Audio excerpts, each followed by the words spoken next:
Hello hi అండి, welcome to భావికాస్ wonderland channel అండి. Head Bhavika 8732 అండి. నేనైతే పెసరపప్పు వెజిటేబుల్స్ కుర్మా చేసి చూపిస్తున్నానండి. పూరీలోకి, దోశలోకి, రైస్లోకి చాలా బాగుంటుందండి. రైస్లో చాలా టేస్టీగా ఉంటుంది. మ్యాంగో చూపించాను కదండి, పూర్తిగా ఆప్షనల్ అండి, అది సీజన్ అని వేసుకున్నాను నేను. మామూలుగా పొటాటో, క్యారెట్, బీన్స్, పచ్చిమిరపకాయ, ఎర్రగడ్డ ఈ విధంగా కడిగి పెట్టుకోండి, తరిగేసి పెట్టుకోండి నీట్గా. పెసరపప్పు చూడండి, నేను పొట్టు పెసరపప్పు తీసుకున్నా, ఎల్లో కలర్ పెసరపప్పు కొంచెం తీసుకున్నానండి. మీరు దాంట్లో ఏదో ఒకటి తీసుకోండి, ఏ పెసరపప్పు అయినా చాలు. నాకైతే పొట్టు పెసరపప్పు ఎక్కువ ఇష్టం అండి, మంచి ప్రోటీన్ ఉంటుంది కదా, అందుకని చెప్పి నేను పొట్టు ఉండే పెసరపప్పు వాడతానండి. గ్రీన్ పెసరపప్పు, ఎల్లో కలర్ది తక్కువ పప్పు రసము అట్లా చేస్తానండి దీంతో. చూడండి, నేను వెజిటేబుల్స్ పెసరపప్పు కడిగి పెట్టేసుకొని వెజిటేబుల్స్ అంతా వేసేసుకున్నాను చూడండి. బీన్స్, క్యారెట్, కొంచెం మ్యాంగో తీసుకునే ఆప్షనల్ అండి, పూర్తిగా ఆప్షనల్. మ్యాంగో తీసుకోవాల్సిన అవసరం లేదు, నేను ఉందే అని తీసుకున్నాను. కొంచెం ధనియాల పొడి, కొంచెం గరం మసాలా, ఉప్పు, పసుపు వేసుకోండి.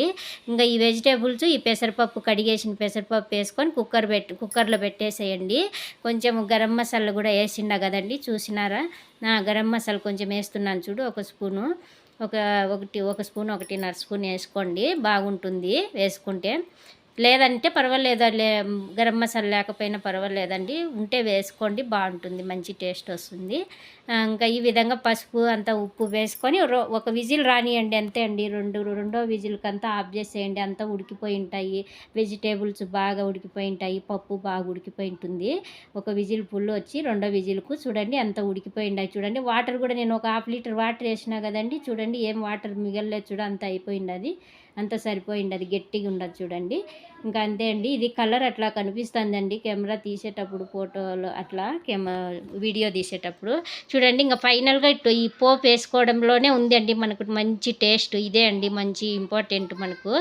బాగా ఈ విధంగా పోపు వేసుకోండి, బాగా కొంచెం ఆయిల్ ఎక్కువే వేసుకోండి. మనం ఎంతవరకు ఏం ఆయిల్ వేసిందా కదా, అన్నీ అట్లే వేసి ఉడకబెట్టేసినాం అంతే. ఒక విజిల్, 2 విజిల్లు వచ్చేసి వెంటనే తీసేసుకున్నాము. ఇంకా పోపు వేసుకుంటున్నాం అంతే అండి. దాంట్లో మనమేం రుద్దాల్సిన అవసరంలో ఏం లేదండి, అంతా కలిసిపోతుంది పప్పు అంతా.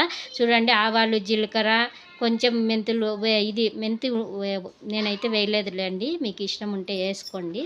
మామూలుగా బాగా వెల్లుల్లిపాయ ఎక్కువ వేసుకోండి, కొంచెం క్రష్ చేసి కచ్చాపచ్చగా కొట్టి వేసుకోండి. ఒక మీడియం సైజ్ ఎర్రగడ్డ, ఆనియన్ వేసిండాను, ఎండుమిర్చి, కరివేపాకు, జీలకర్ర అంతా వేసిండాను చూడండి. పోపు బాగుంటుందండి. కొంచెం మళ్ళీ ఇంగు వేసుకోండి. చూడండి, గట్టిగా అయిపోయింది. అది కొంచెం వాటర్గా కావాలంటే మీరు కొంచెం వాటర్, వేడి నీళ్ళు వేసుకోండి, కావాలంటే కలుపుకోండి. నాకైతే గట్టిగా ఉంటే చాలే, ఈరోజుకి అయిపోతుంది కదా అని చెప్పి నేను ఎక్కువ లూజుగా వాటర్ వేసి చేయలేదు. చూడండి, ఇంకా ఫైనల్గా కొత్తిమీర వేసుకున్నాను, కొంచెము ఇంగు వేసేసి ఇంకా పోపు ఫైనల్గా ఇంకా దాంట్లో వేసేసుకుందామండి. చూడండి, ఈ విధంగా పోపు పెట్టుకోండి. ఆ పోపు పెట్టడం వల్ల మంచి టేస్ట్, ఆ ఫ్లేవర్ బాగుంటుందండి. ఈ విధంగా మంచిగా పోపు వేసుకోండి, ఇదే ఇంపార్టెంట్.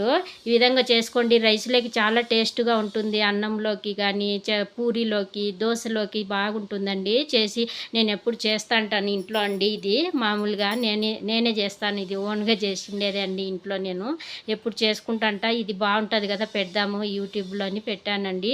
చేసి కామెంట్లో ట్రై చేసి నాకు ఎలా ఉందో టేస్ట్ చెప్పండి. ఓకే అండి, లైక్ చేయండి, సబ్స్క్రైబ్